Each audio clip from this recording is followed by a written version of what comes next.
Josete Lúticos. Falei certo? Sim. Bem-vindas, doutoras. Obrigada. Vieram de longe, né? Sim. Obrigada pela presença. Primeiramente, boa noite. Obrigada pelo espaço. Gostaria de agradecer a todo o Conselho, o CREFITO 8, a presidente, muito gentil e democrática. Gostaria em agradecer em especial a uma pessoa hoje, como tem se colocado como presidente, doutor Juliano Tibola, que tem nos dado bastante orgulho, e que se ele coloca essas demandas é porque ele também sofre uma pressão. Então, deixar essa situação bem clara. Por que essa demanda chegou nesse estágio urgente que chegou? Primeiro, dados. O Brasil, em questão a dermatofuncional pelo menos, o Brasil é o segundo país com maior uso de toxina botulínica no mundo. Vocês vejam bem. Como é o nosso dia a dia, como a doutora Patrícia já colocou. Se não formos nós, profissionais, que vamos fazer isso para vocês, como que vocês vão entender como é a nossa atuação no dia a dia dentro de um consultório e de uma clínica? Então, mais uma vez, é uma problemática muito grande que está acontecendo. E o doutor Darlan colocou muito corretamente que sim,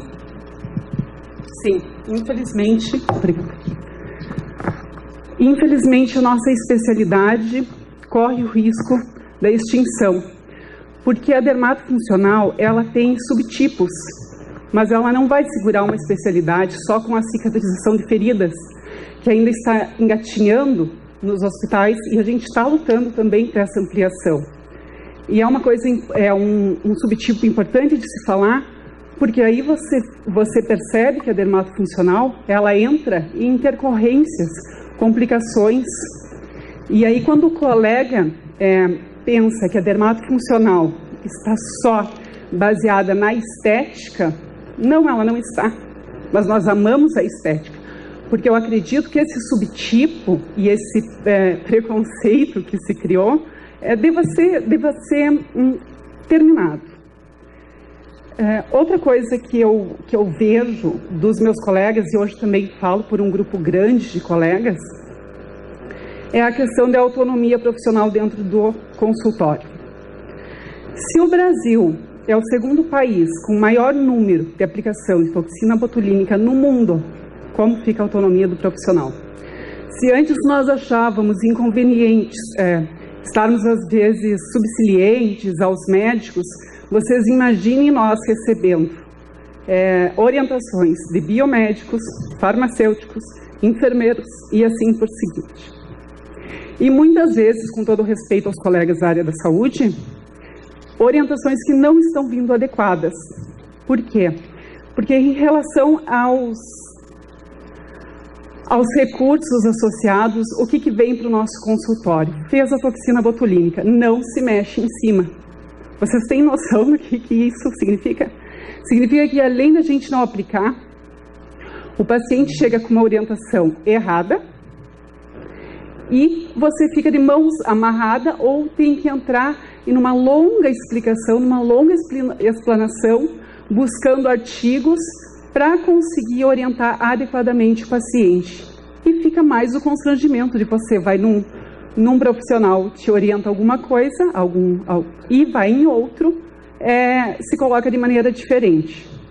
Por que esses artigos não estão nas mãos de mais pessoas? Não sei. Quanto à intercorrência, eu só vou finalizar, que eu acho muito importante, porque quando a gente pensa, primeiramente, em pedir um recurso, a gente tem que pensar se a gente vai fazer o bem para essa população, se a gente vai segurar uma intercorrência, ou se a gente vai colocar algum paciente em risco ou algo do gênero. Eu vou falar da toxina botulínica, que é a minha área de estudos e de pesquisa. A toxina botulínica, ela é um procedimento, visto como procedimento da dermatofuncional, até 50 unidades facial, muito segura. De risco grave, quase não achado na literatura. O que mais ocorre é o moderado e o leve. Leve, comparados a efeito placebo de outros medicamentos e seriam hematomas. Então, é coisa simples, né? De picada mesmo de agulha, moderado. Aí sim, eu acho uma coisa muito importante, a pitose palpebral. E aí vocês vão me perguntar, e quem vai tratar essa pitose se ela ocorrer? Vocês sabem quem trata? A aplicação inadequada da toxina botulínica? A fisioterapia dermatofuncional. Um dos recursos é o laser de baixa potência. Tá? Em relação a infecções, e eu vejo que às vezes há um vum nesse sentido, é biossegurança básica, que pode ser muito bem treinada. Nós já fizemos mão do microagulhamento, já atuamos. Para nós, é até engraçado ver que não tem algo mais claro, porque é de muito tempo essa atuação. Quanto aos laboratórios, quando a doutora Patrícia falou, eu me lembrei de uma situação. Eu fiz uma lista de laboratórios e passei para o doutor Juliano. A gente não estava conseguindo comprar vitamina C. E todos os outros profissionais da área da saúde conseguem. E isso foi um alvoroço. O que eles estão fazendo? Eles selecionam alguns produtos que dá para usar também na pressurizada e vendem para o fisioterapeuta com 5 a 6 vezes o preço maior que a mesoterapia seria tradicional. E aí, quando nós perguntamos aonde que está proibido o fisioterapeuta de adquirir esse insumo, e a gente foi cercando para tentar uma resolução, eles finalizaram nos crefitos. E aí nos encaminharam um e-mail do crefito 3, lá dizendo, então, não se colocando a favor dessa questão profissional quanto à mesoterapia. E nós encaminhamos. Tá, mas era isso que eu queria falar. Né? Obviamente fiquei um pouco nervosa, feliz também de estar podendo contribuir.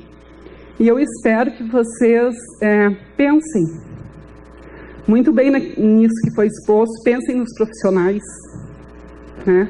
Pensem em toda a fisioterapia que vocês têm na mão. A gente não pode ser guiado pelo medo. Nós sabemos dos riscos. Nós temos aqui, como disse a doutora Patrícia, nos respaldar. Só que nós não temos muito tempo para isso. Quem está com clínica e consultório sabe isso, porque o paciente às vezes chega de uma toxina botulínica, mas ele não está vindo mais. Por que ele vai vir até ti? Se ele tem um outro profissional que faz tudo o que você faz e mais um pouco.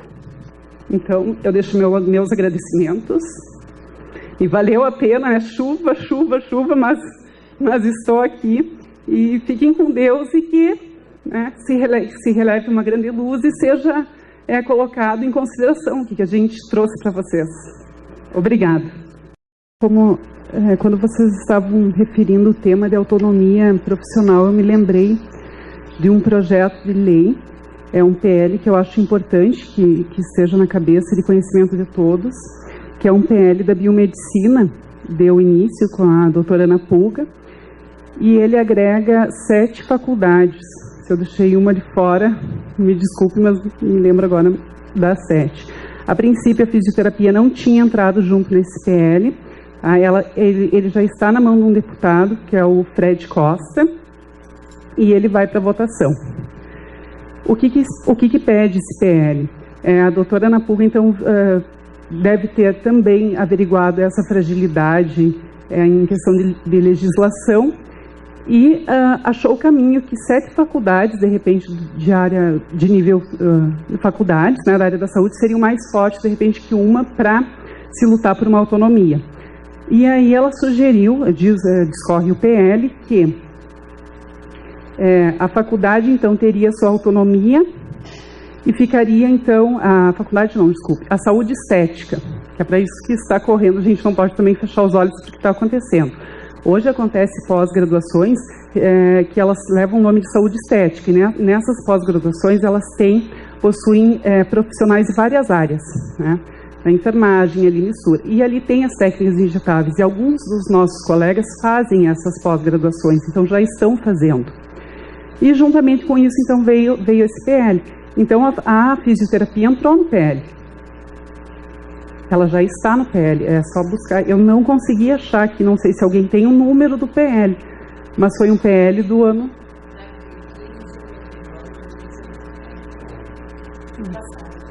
Então, só para a gente ter consciência, porque às vezes as coisas estão acontecendo e nós não, como classe, não sabemos. Então, se esse PL tem 7 áreas da saúde, digamos, ele vencer e nós estivermos defendidos, sim, dos ataques e com essa autonomia profissional respaldada, cada profissional, cada faculdade vai se remeter ao conselho. Então, como a gente vê aqui que pode ser que ocorra essa normatização, esse PL vai defender dos ataques de outras faculdades. E ele está na mesa para acontecer e vai acontecer uma votação. Então, talvez tenha sido uma estratégia. Como profissional, alguns disseram, mas não é bom a fisioterapia estar junto. Eu acho que tem momentos que a gente precisa ter um pouco de humildade. No momento, nós estamos em desvantagem diante de tudo que foi colocado em questão. Então, fica a análise, né, para conhecimento. Era isso.